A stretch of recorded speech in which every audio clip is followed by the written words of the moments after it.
오늘 예배 후에 모든 분들께 하나씩 다 드리도록 하겠습니다. 모든 분들께. 조건은 없습니다. 무조건 다 드립니다. 제가 약속합니다.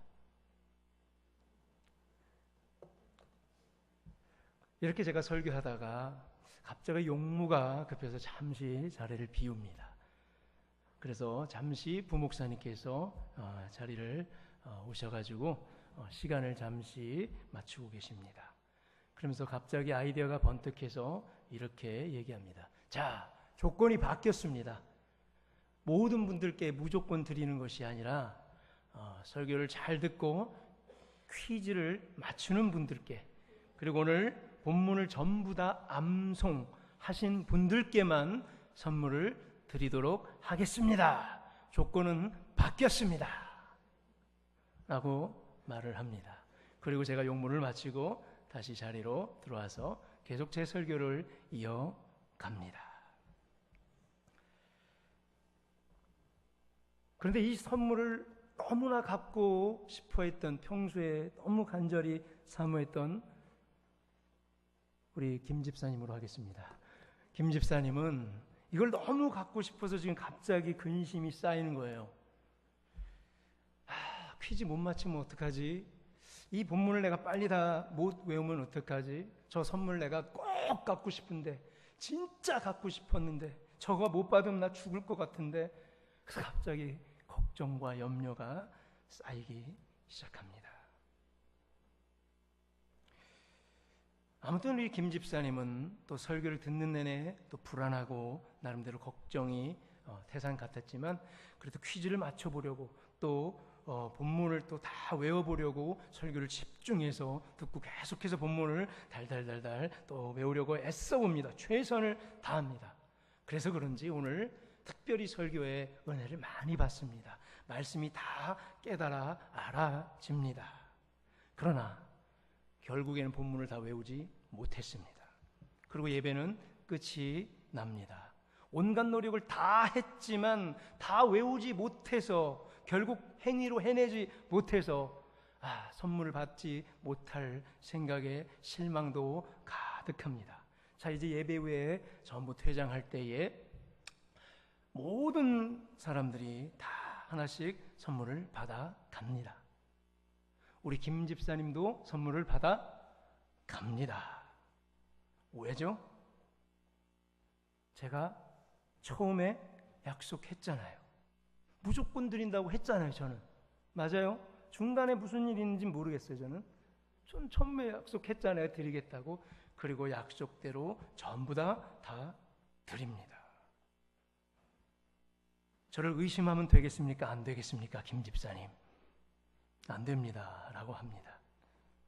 자, 부목사님이 갑자기 등장한 것은 의도된 바였습니다. 진짜로 우리 김 집사님이 설교를 잘 듣고 은혜 받기에 하기 위해서 우리가 잠시 버린 수단과 장치였습니다. 연극이었습니다. 본문 어떻게 이렇게 다 외웁니까? 어떻게 짧은 시간에 어떻게 퀴즈를 다 맞힐 수 있습니까? 다 못 외웠다고 선물 제가 안 드릴 것 같습니까? 못 외운다고 제가 진짜 안 드릴 것 같아요?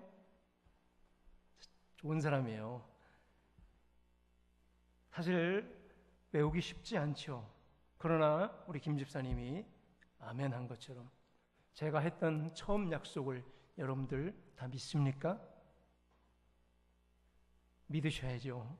분명히 제가 약속했잖아요. 다 드리겠다고. 그런데 중간에 다른 어떤 조건을 듣고선 믿음이 약해지면 안 되죠. 저는 분명히 드립니다. 구약 성경에 아주 중요한 두 가지 대표의 이 약속이 있습니다. 하나님께서 아브라함과 맺은 언약, 그리고 그 다음에 뒤이어서 하나님께서 모세와 맺은 언약이 그렇습니다. 먼저 아브라함과 맺은 언약, 창세기 15장 6절을 보면요, 아브라함이 여호와를 믿으니 여호와께서 이를 그의 의로 여기시고, 아브라함이 믿으니 의로 여기시고 이신칭의 구원이 시작되고 있습니다. 이신칭의, 믿음으로써 의롭다 칭함, 일컬음을 받는 이신칭의 구원이 시작되죠. 바로 뒤에 이어서 창세기 17장 19절에서 네 아내 사라가 아들을 낳으리니 너는 그 이름을 이삭이라 하라. 내가 그와 내 언약을 세우리니 그의 후손에게 영원한 언약이 되리라. 아멘. 어떤 언약이요? 영원한 언약이랬어요. 그의 후손에게 영원한 언약이 된다 그래요. 오직 믿음에 의한 이신칭의의 구원의 약속입니다. 자, 한참 후에 430년 후에 모세와 또 다른 언약을 맺습니다. 출애굽기 19장 5절과 6절에 보면 너희가 내 말을 잘 듣고 내 언약을 지키면 너희는 열국 중에서 내 소유가 되겠고 너희가 내게 대하여 제사장 나라가 되며 거룩한 백성이 되리라. 내 말을 잘 듣고 내 언약을 잘 지키면, 즉 하나님과의 관계를 만약에 잘 유지한다면 조건이 달립니다. 자, 여기서 질문이 생깁니다. 그러면 잘 지키지 않으면요, 어떻게 되는 거죠? 못 받습니까? 안 될 수도 있다는 거네요. 모세의 언약에 따르면. 그럼 먼저 있었던 약속은 뭐죠? 아브라함과 했던 약속. 내 언약을 세우려니 그의 후손에게 영원한 언약이 되리라. 영원하랬는데요. 중간에 다른 게 와서 바꿨는데 그럼 돼요? 영원한 언약인데 중간에 삽입된 모세 언약 때문에 원래 언약이 패한다는 말입니까? 그럼 되겠습니까? 그럼 안 되죠. 그래서 오늘 우리가 읽은 본문 고린도후서의 3장 12절 보니까 사도 바울은 담대히 말하노니 라고 외치고 있습니다. 왜요? 이 같은 소망이 있기 때문입니다. 어떤 소망이었어요? 바로 아브라함과 처음 맺었던 언약에 대한 신뢰와 확신과 소망이 있기 때문에 내가 오늘 담대히 한번 말해보겠다라는 겁니다. 그래서 바울은 이 중간에 삽입된 모세에게 따져 묻고 있는 거예요. 오늘 왜 수건을 써가지고 본질을 보지 못하게 했느냐? 왜 원래 것을 보지 못하게 했느냐? 예수 그리스도의 사도인 이 바울이 구약시대 모세에게 따져 묻고 있는 경위는 자 이렇습니다. 출애굽기 34장에 이 사건이 나오는데요, 모세가 수건을 얼굴에 쓰게 되는 사건입니다. 시내산에 올라간 모세는 40일 동안 금식하며 하나님과 가까이 교제하는 시간을 갖습니다. 하나님께서는 십계명을 돌판 2개에 기록해서 모세의 손에 들려줍니다. 그 사이에 모세도 자신도 모르게 하나님의 영광이 모세의 얼굴에 반영이 됩니다. 그래서 얼굴에 어떻게 되세요? 환한 광채가 둘러 있게 되는 거지요. 얼굴 피부에 광채가 났다고 기록되어 있습니다. 하나님 영광이 임재한 것이죠. 자, 이 영광은 그런데 일시적인 것이었습니다. 모세의 얼굴에 이 광채가 평생 머무는 것이 아니라 언젠가는 사라져버릴 것이었죠. 자, 그런데 사람들은 어떻게 반응합니까? 모세가 산에서 내려와서 하나님의 말씀을 이렇게 전할 때에 광채가 환하게 보이니까 이스라엘 백성들은 하나님의 말씀 자체보다 뭘 더 관심 갖게 되죠? 광채, 눈에 보이는 것에 더 많은 관심을 갖게 되는 거예요. 그래서 모세는 이후에 어떻게 합니까? 수건으로 머리를 둘러 광채를 가립니다. 출애굽기 34장을 읽을 때는 저는 충분히 모세의 심정을 이해했습니다. 야, 역시 모세는 최고의 지도자구나. 사실 벌써 두 번째 돌파는 아니었습니까? 바로 앞절에 앞장이 32장 출애굽기에 32장의 19절에서 보면요, 모세가 그 첫 번째 돌판을 산 아래로 집어던져 깨뜨려 버리죠. 모세가 산 위에서 하나님과 대면하고 있는 동안 산 아래에서는 무슨 일이 벌어지고 있었습니까? 황금 송아지 형상을 만들어서 이스라엘 백성들이 우상 숭배하며 먹고 마시고 춤추고 즐기고 있었습니다. 내려와서 그걸 본 모세는 크게 분노해서 십계명 돌판을 집어 던집니다. 깨트립니다. 그래서 34장 오늘 이 뒷부분에 이스라엘 백성들이 하나님 말씀 자체보다 두 번째로 돌판을 들고 나왔던 그 모세 얼굴에 있는 그 광채나 혹은 이 돌판 자체를 가지고 우상 숭배할까봐, 우상화 시킬까봐 모세는 걱정했던 거죠. 그래서 백성들을 우상 숭배에서 막아주기 위해서 그 심정으로 오늘 수건을 머리에 덮습니다. 자, 그런데 이 출애굽기 34장 사건을 해석하고 있는 오늘 고린도후서 3장의 사도 바울의 이 본문을 심도 있게 묵상하면서 궁금한 것이 한두 개가 아닙니다. 13절을 보게 되면요, 오늘 고린도후서 3장 13절, 모세가 수건을 머리에 쓴 이유는 이스라엘 자손에게 장차 없어질 것에 결국을 주목하지 못하게 하려고 수건을 썼다고 합니다. 그런데 사도 바울 13절 그 끝에 뭐라고 합니다? 이렇게 모세가 한 것 같이 나는 아니하노라 라고 부정의 의미를 던집니다. 이 끝에 아니하노라를 정확히 읽어내야 이 본문이 이해가 됩니다. 즉 뭐예요? 모세의 행동에 반대한다는 거죠. 오히려 그때 수건을 쓰지 말았어야 한다는 것입니다. 지금 당장에는 모세의 얼굴의 광채가, 또 이 광채와 심지어 모세 자신을 이 백성들이 우상화 시킬까봐 수건을 뒤집어 쓰는 행동을 하긴 했지만 이게 잘못됐다는 거예요.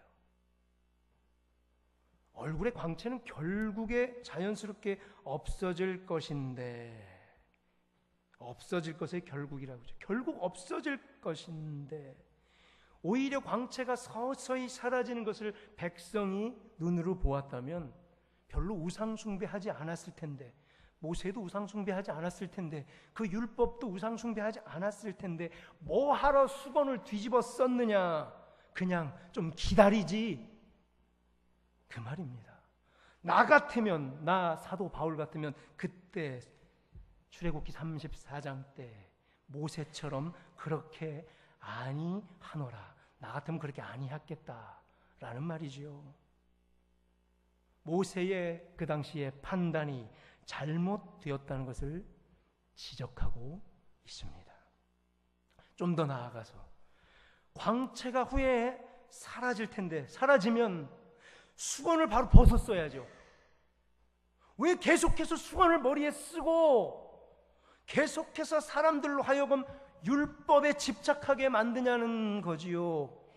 그 당시 모세의 순수한 의도는 내가 너무나 잘 알겠는데 13절처럼 이스라엘 자손들에게 장차 없어질 것에 결국을 주목하지 못하게 하려고 그 당시에 수건을 얼굴에 쓴 의도는 잘 알겠는데 곧 벗었어야지, 빨리 벗었어야지. 왜 계속 여전히 14절처럼 오늘까지도 그 수건이 벗겨지지 않은 상태냐. 그래서 15절처럼 오늘까지도 모세의 글을 읽을 때 여전히 그 수건이 마음을 덮는구나, 본질을 가리우는구나 라며 사도 바울은 구약의 모세에게 따지고 있는 것입니다. 수건을 빨리 벗어버리지 않았기 때문에 오히려 백성들은 그 수건 속에서 계속해서 혹시나 광채가 남아있는 줄 여지까지 생각한다는 거 아니에요. 빨리 벗어야지. 이걸 두르고 있으니까 그때 봤던 그 광채가 여전히 있는구나 라고 생각하면서 그 수건 속에 뭔가 감춰있는 광채를 생각하면서 모세의 율법을 우상화했다는 거죠.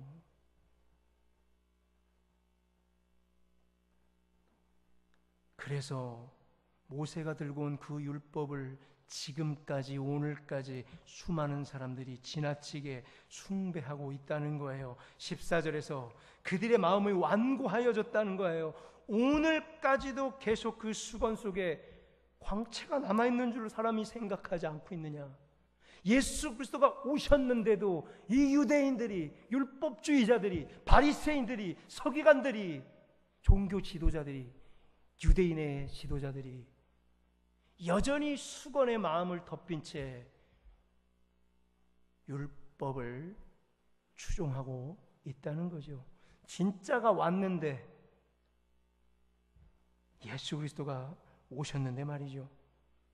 율법의 역할이 이제 끝났잖아요. 모세의 율법의 임무는 예수 그리스도께서 오기까지 임시로 안내하는 역할이었잖아요. 퀴즈 문제 맞히게 하고 성경 본문 암송시키는 초등교사요, 몽학 선생의 역할을 잘 감당했잖아요. 은혜 더 받게 만들기 위해서. 그러나 장성한 어른이 됐기에, 이제 예수 그리스도께서 오셨기에 본래의 것, 본질의 것, 원래의 것, 처음 약속의 것을 바로 받으면 되는데 말이죠. 수많은 유대인들이 아직까지 율법에 얽매여 있는 거죠. 속이 터지는 거죠. 바로 아브라함이 받았던 이신칭의의 처음의 구원 약속을 그냥 받아들이면 되는데, 그 수건이 아직까지 벗겨지지 아니하고 있어서 그래도 아직도 많은 유대주의자들이 예수 그리스도의 복음을 받아들이지 못하고 있구나. 그래서 당신 모세가 그때 잘못했다는 거예요. 그러니 이제 그만 수건을 벗어버리고 맨 얼굴로 거울 앞에 나오십시오라고 모세는, 사도 바울은 초청하고 있습니다. 18절입니다. 그래야 본질을 볼 수 있다는 거예요. 그래야 하나님의 영광 앞에 직접 설 수 있다는 거예요. 수건이 가려진 채 영광 앞에 못 나가는데 수건이 벗겨지면 영광과 직접 대면할 수 있다는 거예요. 그래야 율법에 얽매이지 않고 자유롭게 복음 앞에 설 수 있다는 겁니다. 직접 마주 대할 수 있는 하나님의 영광이 여기 있는데 그 수건 때문에 마음이 덮여 영광을 볼 수 없음이 안타까운 겁니다. 그래서 오늘 본문 읽는 내내 수건, 이 수건 좀 제발 걷어버려라.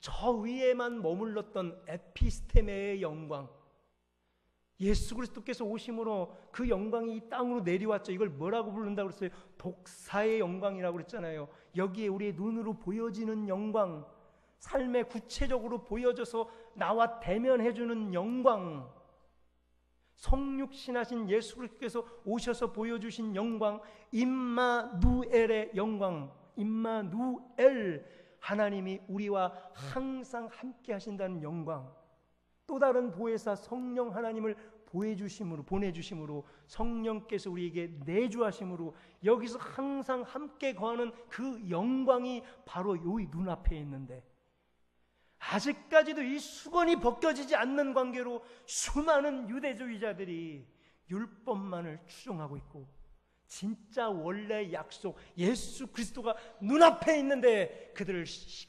십자가에 못 박혀 죽여버리는구나. 원래의 창조자가 이 땅에 오셨는데 아무도 그를 알아보지 못하고 그를 영접하지 않는구나. 그래서 모세, 당신이 잘못했다는 거예요. 그때 왜 수건을 써가지고 이 문제를 일으켰는가? 모세가 처음 십계명을 받아가지고 나올 때에 그 산 아래서 눈에 보이는 황금 송아지를 추구하던 이스라엘 백성들처럼 눈에 보이는 우상을 끊임없이 만드는 그 행태는 인간의 본성인지라 오늘 사도 바울이 쓴 오늘까지도, 아니 2017년도 오늘까지도 계속되고 있습니다. 예수 그리스도의 십자가 복음 앞에 우리가 바로 서야 되는데 눈에 보이는 너무 많은 다른 것들이 있기에 그 시선을 빼앗기고 있습니다. 하나님 자체보다 다른 어떤 주변의 것을 혹시 더 사랑하고 있습니까? 수건이 오늘까지 벗겨지지 않았다 14절 15절 강조했던 이 말씀의 표현, 진짜 오늘까지, 지금 이 순간까지 계속 이어오고 있습니다. 지금까지도 그 수건이 벗겨지지 않은 채 수많은 형식주의, 수많은 전통, 수많은 유산 속에 가득 차 있습니다.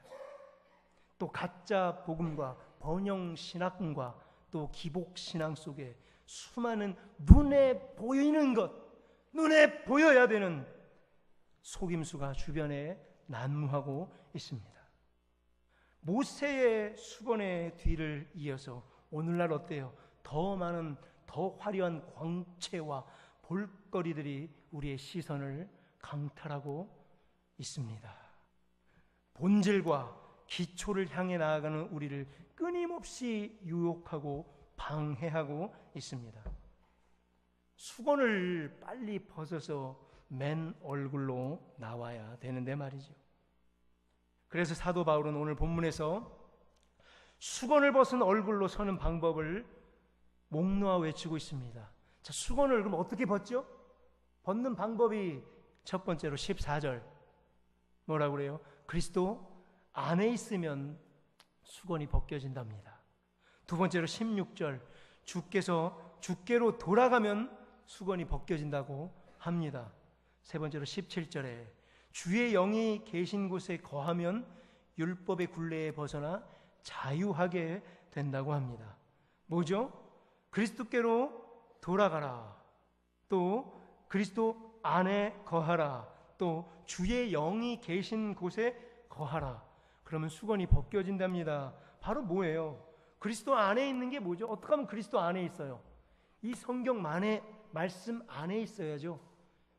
시편 1편의 고백처럼 여호와의 말씀 안에 내가 풍덩 빠져서 그 말씀을 묵상하라고 그러죠. 여기 있어야 되죠. 그리스도 안에 있는 거는 말씀 안에 있는 거. 주께로 돌아간다는 게 뭐죠? 어디로 돌아갈 거예요? 어디로 돌아가는 게 주께로 돌아가는 거죠? 말씀으로 돌아가야죠. 오늘날 교회가 왜 이렇게 많이 일탈됐습니까? 비껴갔죠, 너무 많이. 어디로 돌아가야 돼요? 다시 원래 복음으로 돌아가야죠. 말씀으로 다시 돌아가야죠. 주의 영이 계신 곳에, 주의 영이 어디 계세요? 말씀 안에 계시죠. 말씀 한 구절 한 구절이 읽혀지고 해석될 때 거기에 성령께서 가장 강력하게 역사한다고 그랬죠.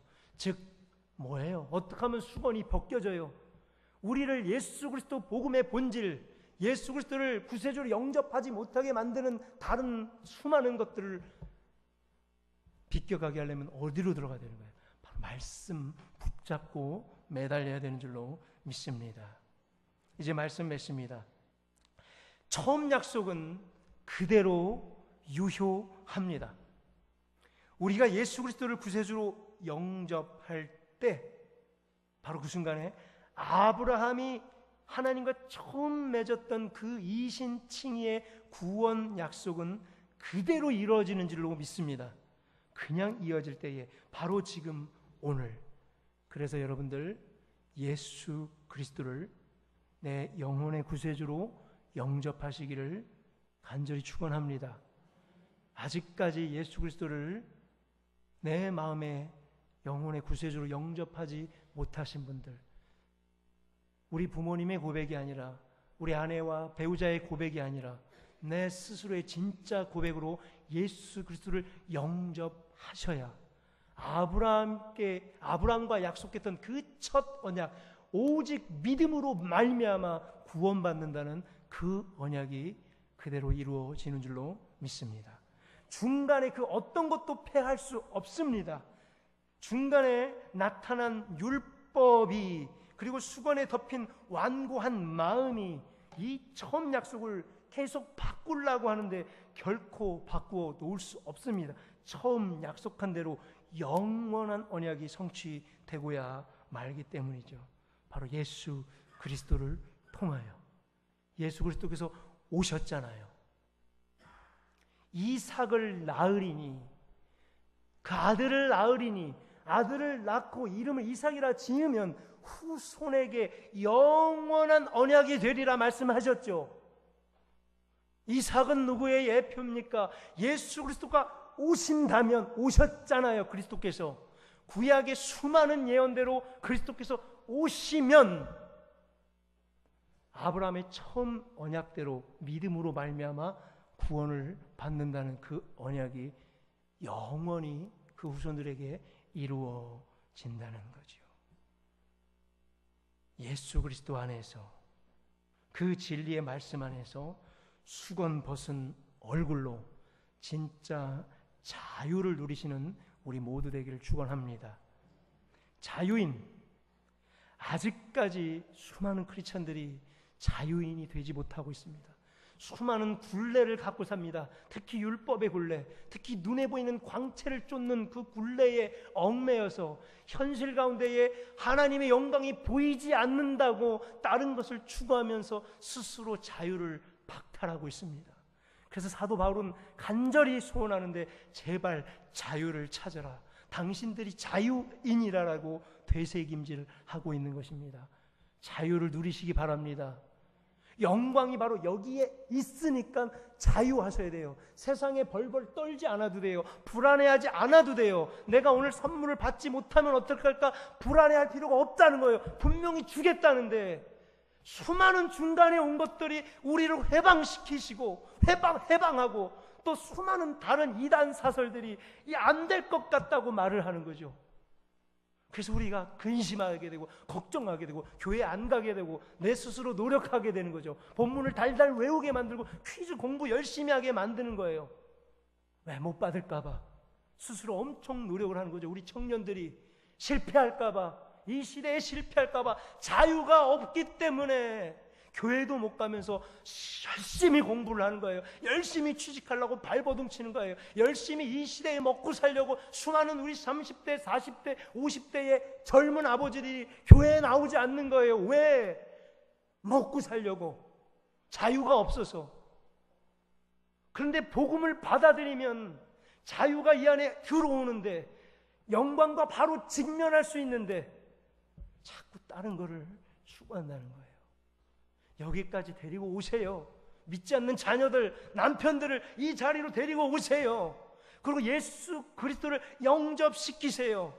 그리고 아브라함의 처음의 약속을 확인시키셔야 가정이 회복되고 자녀가 회복되는 줄로 믿습니다. 딴 방법은 없습니다. 이제 자유인으로서요, 하나님의 임재가 바로 나타나는 그 영광에 직면하게 될 줄로 믿습니다. 이 영광이 바로 내 앞에 나타나면, 내 자녀에게 나타나면, 내 남편에게 나타나면 이 땅에서의 근심과 걱정과 고민은 끝장나는 줄로 믿습니다. 왜요? 구속한 주만 보이거든요. 세상과 나는 간데 없어져요. 오직 구속한 주만 보이니까 내 근심, 내 고민, 내 도전, 내 야망 간데 없는 거예요. 그리스도 안에서 영광 속에서 기쁨과 감사와 찬송과 그의 비전만이 내 앞에, 내 길에 놓여지게 되는 거죠. 우리 자녀들이 이것만 붙잡으면 되는데, 이것만 딱 잡으면 되는데 우리 부모님들 불안하죠. 그래서 주일날 교회에 못 가게 하더라도 시험 공부해라 그러고, 힘들게 마련한 수련회가 있어도 중고등부 수련회 가지 말고 공부하라고 학원 가라고 합니다. 아직까지 모르시겠습니까? 하나님의 첫 약속은 결코 패하지 않는 줄로 믿습니다.